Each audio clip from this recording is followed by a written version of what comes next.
very rough for RCO at the start here, Bravo. Yeah, this choke is, of course, I mean, even before map updates that came through, any of these central chokes, when these teams have to make these big moves that we're seeing, they're going to be so tricky, and everyone right now trying to get cozy into either a piece of sorting factory. As we go ahead and take a look at a map, there's not a ton of real estate, to be honest, on the next beacon that we've got. Teams are going to try to get cozy in any geyser buildings they can. Every building in the ridge will be taken. Every piece of sorting will be taken. So right now, of course, a lot of early rotates that are going to be coming in. Pressure now here for Click now, as they're actually going to be laying down some fights. You got a little early game Havoc action going on here as well. Pressure actually at the top of the roof there is going to have a teammate there to back him up. Taxi was down to pretty low health there. Shots are coming all around, and you're right, Bravo. I mean, this area right around here, man, this area is just going to be a hotbed. People just scrambling for coverage as more and more shots start to come through. Click needs to be careful now. A lot of these players having low or no shields left. Paradox going to try and maybe challenge his fight. Only has a sliver of shields remaining. Baker coming around the corner. That's going to be a Dipitize as well as Yuki inside. They're getting pushed now. Alternator, Peacekeeper going for a real CQC type play now. Looking to block the doors. Smart play as well, just keeping coverage on the doorway. And in case they do push in with a kick, that Arcstar will be there to meet them as soon as that door goes wide open. Yuki's backing away. They're playing around that generator. Dipitize needs to be careful now. His Dip is looking to live up to that name, to dip, dive, dodge, dip, and dive some more, but it seems like it is not working out for them. This fight, though, prolonging, and you got to give credit where credit is due. Bravo to Yuki and Dip for just keeping themselves in this one, because, my goodness, a long time. He loses out on his teammate, and that is going to be the end of that squad. A bit of a rough battle there as they got pincered for that team. Rough situation indeed. Yeah, a rough battle indeed. And what's interesting to note here is that these teams that looks like fairly, they dropped, you saw, they really don't have an excuse of why they got caught in Thermal train station the way that they just did, because anyone who's here almost certainly dropped Thermal. They were one of the first 3 teams dropping Thermal, and as you saw from that southwest really to kind of northwest-ish drop, the teams at Thermal have no excuse for not looting faster and getting closer to that central. You already see so many teams on the feed there. They're cozied up at Sorting. They're cozied up at Lava City North, Geyser, and the Ridge. If you're at Thermal, you need to loot quick. You need to be very disciplined on your path, and you need to get out of the train station way before this. As you can tell, just based off of the comp of the teams right now, there was no excuse to be stuck in a battle right there early game. It's an early exit for them, and they're not going to be happy about that. Yeah, the difficult part about competing in such an environment like this is that you have to determine quickly what that path is going to be, what that early rotation is going to look like. You also need to pray to the loot gods that they give you everything that you need in order for you to properly execute. And it seems like we're going to have Na'Vi now on screen, as they're over by one of my personal favorite drop spots, Geyser. And you got yourself a little bit of a rift that's going to be coming out now. Let's see how this ends up working. Players are going to be inside of there. I don't know if they saw that, but Na'Vi knows this, and they're going to take advantage of this. Needs to be careful as they push on through. Players are going to be located down the halls inside of the Geyser. R99 out and in play. Na'Vi is going to be able to get at least one down now. Let's see what the rest of the squad can do. Bubble's going to play out here, and an alternative bubble for Na'Vi is going to be in play too. Yeah, really nice. I mean, take a look at this comp also. Running a Gibby Crypto is Na'Vi. So not only is Na'Vi back after their notable absence from Online Tournament 2, but they're running the Gibby Crypto here, which is something we really haven't seen since January scrims or so. So we'll see if this is going to work out for them. Got Faizu here having to back away. And the shots have actually or the battle, I should say, is actually kind of slowed down a little bit. This is going to be post-kill in the squad. A new team is what this team is called, funny enough.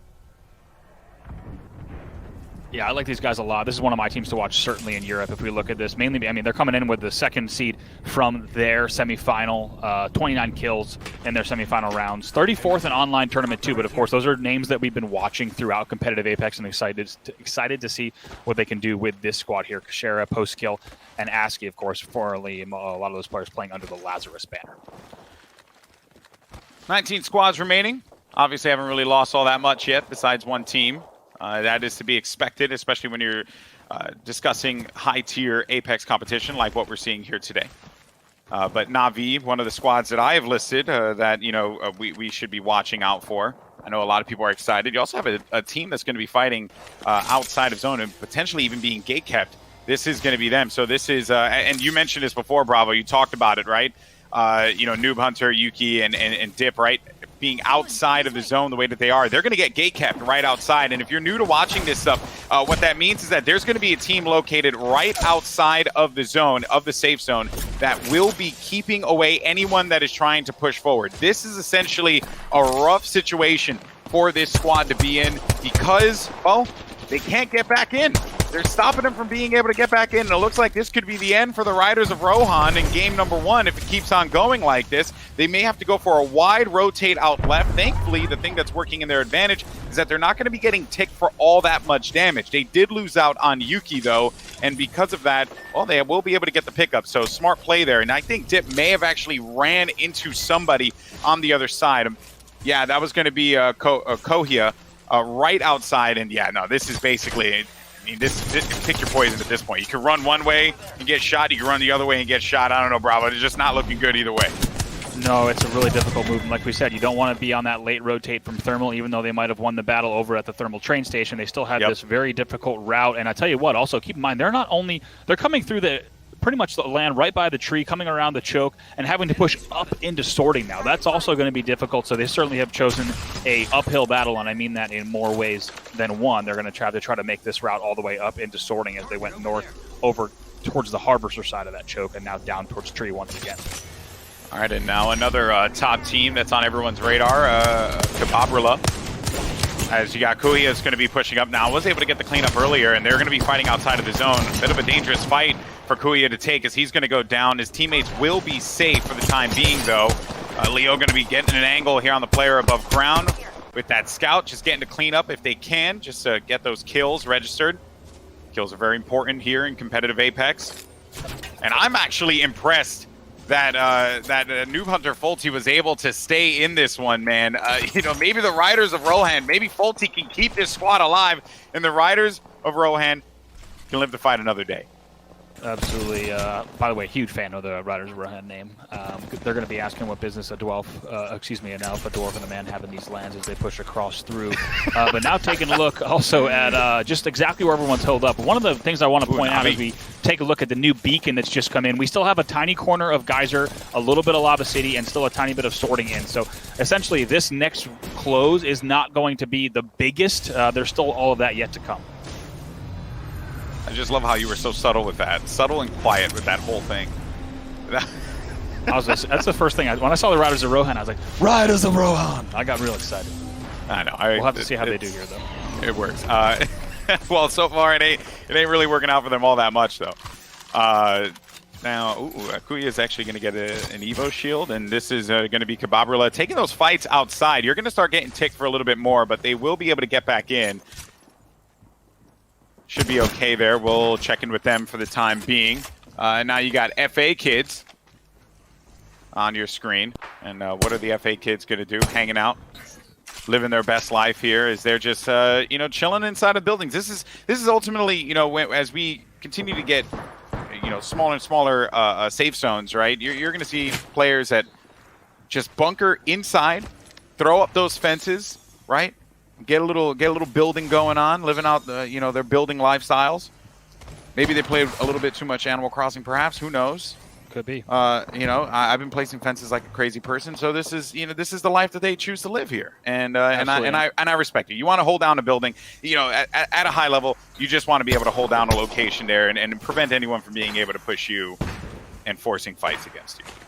Yeah, they're going to be playing Edge right now, and I like the fact that they got an early. You could tell based on their armor that they rotated very early, right? They're playing on double whites. That means that they prioritized location over a longer loot path, and so far it's paying off for them. And they're also in the the less advantageous position of Lava City North just right now because they're going to have to move a few seconds earlier than the team that is just a little bit further west. So we're almost certainly going to see a battle there. Things could even get interesting between Lava City North and Geyser Choke. That's certainly an area that I'm keeping an eye on.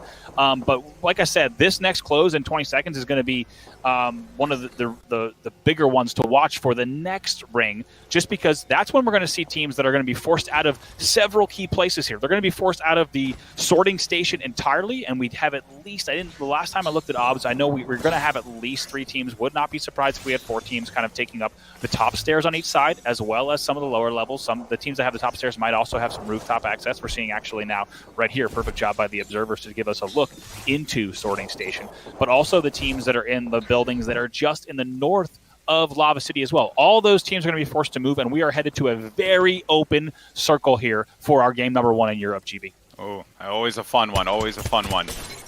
All right, well, you got post-kill back on this screen again, along with the rest of his squad here. This is going to be Ask as well. ASCII, a new team, as we had mentioned before.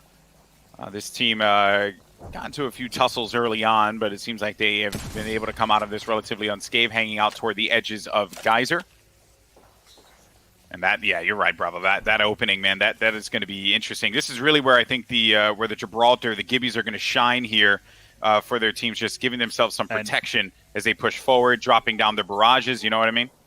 Yeah, I'm sure you saw that new circle on screen just now. This is what I'm talking about. Everyone is going to be thrown. The only team that has any real estate in, believe it or not, in a crazy turn of events is not too far off of these guys here that were just on screen, the former Lazarus team, now going under the name of new team, as we said. But now look at that on the ops feed. Everyone will be forced out of sorting, out of any Geyser buildings, and the only actual building interior that we saw just in, I believe, is the westernmost corner of the westernmost building in Lava City North. So this is going to go from 16 to down to the last few squads very, very quickly on that next move. We got about a minute 13 before things get hot and heavy. All right, over-under. How many are we going to be left with at the end of this one? Chat, man, you can go ahead and chime in as well.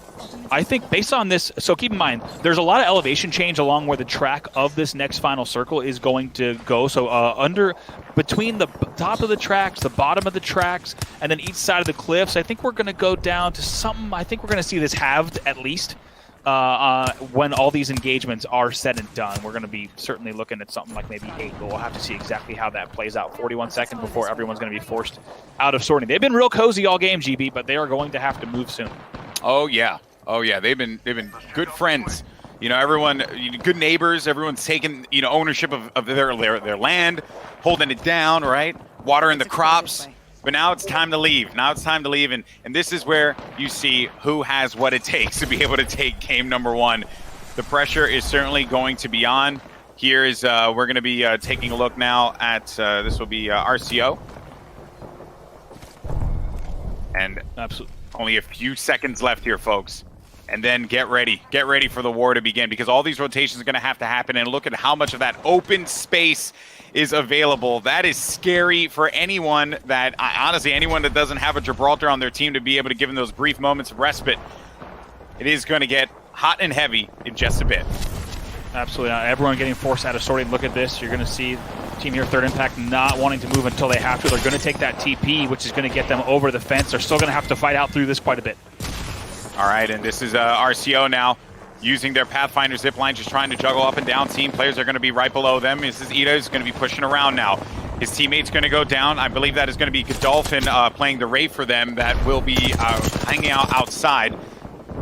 Then you got Oxbow along with Bryn. They're going to get challenged as well, being able to stay up for the time being. Look at that circle. Look at that circle right on the just the worst possible area that you could have there. Maybe what could be worse if it was just all open area. At least there is some kind of terrain to be able to play around, but Sadiyama's going to get the final kill there, and that is going to be one onto Feldern.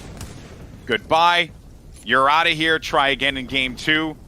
And now you're just hugging these rocks, hoping that no one's going to be challenging you around the corner. If they do, Sadiyama's going to have that Peacekeeper and the Wingman to punish, but no teammates to help him out here, so he's going to be flying blind solo.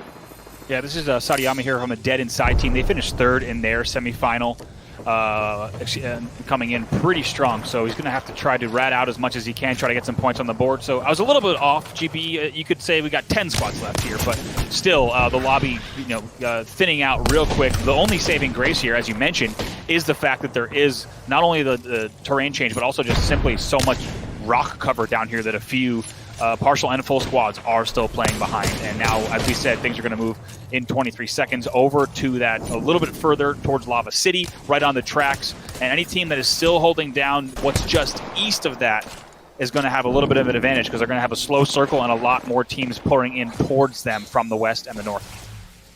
It's all coming down to the final moments here. This is going to be Gamers Origin. As you take a look here, you got Sirius as well as Osen, and then we switch on over to Sadiyama, who has, again, just continued to just live in this area as his zone is going to be pushing in behind him. He has to be careful taking shots from up ahead. This looks like it's going to be the end for them. Goodbye. And a good try for sure. Now we got Gambit here, playing a little bit on the low ground. This is where you want to be. This is beautiful. Yeah, this Take is a look actually at where, a great spot.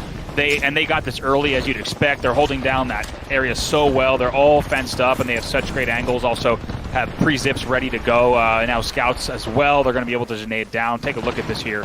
Now as Kuya team are looking good right on with that angle on Gambit. Yeah, this is going to be Kababrula, one of the top teams that we all said you got to look out for in this competition here, and for due reason. They're holding it down. 4 squads are going to be remaining here. I saw that Gamers Origin were actually able to pick up a clean sweep on one of the teams that were located nearby. It's getting down to the wire here, folks. You got Myth. We didn't really talk about them all that much in this game so far, but they're still very much in this battle and very healthy at the high ground. There were players, look at that player just poking up their head just ever so slightly. You got to watch out or else you might get a haircut. But Myth, this is a great spot for Myth to be in, honestly. I would be shocked if they end up losing this one out. I mean, the only thing really is that they need to watch out for any potential Gibby ults that could come through. I think, you know, they saw the Gibraltar on the other side. But what is Gambit going to do here? I mean, hopefully they have a zip line to be able to get up. I didn't check to see, but yeah, getting down, this is going to be nuts. Yeah, we didn't get a look at that ult just yet. Presumably they are going to have to zip up. We'll see exactly what form that takes. But also looking at Gamers Origin. Gamers Origin not looking too strong. Not looking too bad here as well, as they're still going to have an okay angle. But this is all going to. The only thing I'm most surprised by is that an L-Star has been brought into the late game. We'll see how that works out for the Myth side. Hey man, stranger things have happened. All right, yeah. So that was the Gibraltar ult that was just used by Gamers Origin. I don't think that I don't think the Gibby intended to go through there. No. And here you go. They're going to have to make the move. Right now, TP is out. They're going to be ready to take that. And here they go. They're going to go through it. Now this is going to be it. Bubbles are going down. Oh, man. Right. Tried to get through that bubble, but it did not happen there. You're going to have Myth playing on the outside. The bubble's going to be out and right in front of them there. They got nothing to be able to protect themselves, but Myth is going to start to get just laced up with some shots. But Amaz does get that kill onto Kuhia on the outside. Rotation now going to be happening onto the right. Look at this here. This L-Star so devastating when you get up close on someone. 3 squads are going to be remaining here, but so far this is looking fantastic for Myth. Only 1 squad remaining, and they're going to be right in front of him. That's going to be Amaz just trying to hold things down here. Busting out that L-Star, but it's finally going to get knocked down. It'll be down to the final player here to be able to clutch this one out, but it's going to be Ziki with that wingman trying to back away. We'll have the full shield as he goes in for the grab. I can't believe it, holding it, but no! And I think one of them does have that gold shield, knockdown shield, but that is going to be a wrap. GG. What a conclusion to that game, and what a clutch play to go in there and grab that purple shield right at the last second to keep themselves in this. But that is going to be a wrap, folks. Wow, what a game. Pretty amazing. Actually, that's an end circle that we saw not only in scrims, we also saw it in online tournament number 2, and that's one that we've been kind of keeping an eye on. And surprisingly, if you look at how the circles have been changing, that's one that we also saw back in December timeframe as well in GLL quite a bit, that northern Lava City, as things can get really, really nuts there. But in the end, you got to talk about just the way that the guys on Kababrula, you thought Ziki had it at the end, but unable to do as we go ahead and take a look at the exact standings as they come in. By the way, Gambit, of course, was the team in that battle that did get third. It's going to be Third Impact that gets the first spot there. In the end, Balin G, Forsaken, and Fieldern. Big win for them. Pretty amazing stuff. I thought Ziki had it, but unable to close it out. But one of the things that let Myth stay alive so long, and they end with 4th, was the fact that they had that late bubble as well. So really, when you have that open area and 2 Gibby teams, it's about which team can, just by a second or 2, make sure to get the second bubble down. They're going to have that little bit extra cover to engage whichever way they want. A little bit of a chaotic end game there, but it is going to be third Impact that ends up picking up the victory. So congratulations to them. That's going to be a wrap on game number 1. For now, though, let's send it back to our analysts to break it all down and really just go over what we just saw. Jameson, back to you. Whew. Thank you so much, gentlemen. Yeah, great first game coming out there. One of our teams to watch. We saw there actually 2 of our teams to watch their third Impact, along with Cababrilla. Yes. we spent the last 20 minutes just practicing that, by the way. And luckily for us, they made it to at least top 4. But that was, top 2, I guess. Mm-hmm. And that was an absolutely banger of a finish. And we were all surprised, right? These circles were absolutely nuts there. It gave me anxiety. That is a hard circle. You know, you have to be in the right spot in kind of, they practice this circle in scrims and they've seen it before, but oh my goodness, you can get, the short end of the stick so easily with that circle. Yeah, I mean, one of the teams that did end up getting the short end of the stick was definitely Gambit there, getting stuck on the low, the ultimate low ground there, and just had no game plan other than to kind of yeet it onto the bridge and try to survive. But it was such a difficult spot for them. Real quickly, though, hold on 1 second. I got to do something real quick so we can have our next segment, and I think it should be live, but we should have it ready. But here we go. It was crazy, right? We had 4 teams at the end there, and we were expecting Bravo himself expected that by the time we got to maybe the end of the 4th circle, that it would have been much more of a blood show, right? There was going to be a lot more havoc and chaos, but it was interesting enough. If we can go ahead and take a look at the telestrator, there we go. And so we saw that, like, the way the first circle worked, that it was such a wide circle, but everyone expected it that for it to pull down to the south here. You can see that we do have the first circle here, and then we have the second circle here. Now, the interesting part was that once we moved from the second zone down to the third zone and stayed at 16 squads, I believe one person might have died during the closing of this. But just the simple fact that there are so many buildings that were left and people were able to kind of sneak their way on in. Now, once we got to the next one on over, where it shifted pretty hard to the east side, I believe, like it kind of went over to this direction here, we were expecting a lot more bloodshed. But of course, teams just know how to rat. They just know how to find whatever, any little spot of cover that they can use. And so we kind of got down to about 10 squads left. I think around 29 players left here.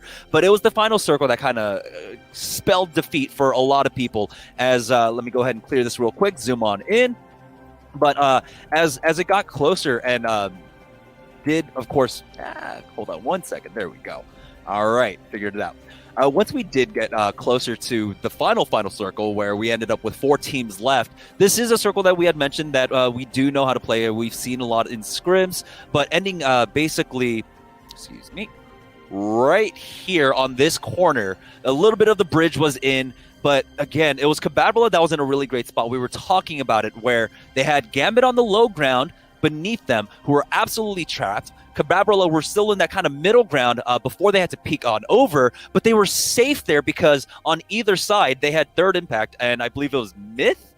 So we had one team that was holding position like up here and another team that was holding position here. Neither of those teams had the initiative to try and make a move on Cababrilla. So Cababrilla had free shots onto Gambit below them. If either team moved from their position to try and peek over at Cababrilla, the other team on the other side of the ridge would have taken them out, which is why we kind of saw Gambit just kind of forced into a really bad position. I think in chess it's called Zugzwang, where you're forced to make a move that's going to be an absolutely bad move. And that's what would happen. I believe the Pathfinder from Gambit peeked on over, jumped on over, got taken out early on. And then, of course, we were treated to that last. How often do we get to see it? Was it a Watson versus a Watson there? Both coming down to like 10 HP. It was just one shot, next shot wins. Yes. The hip fire wasn't working, but it was an absolutely nuts finish. Oh, they were the punches. I love seeing I love seeing the punching in the last 2 people.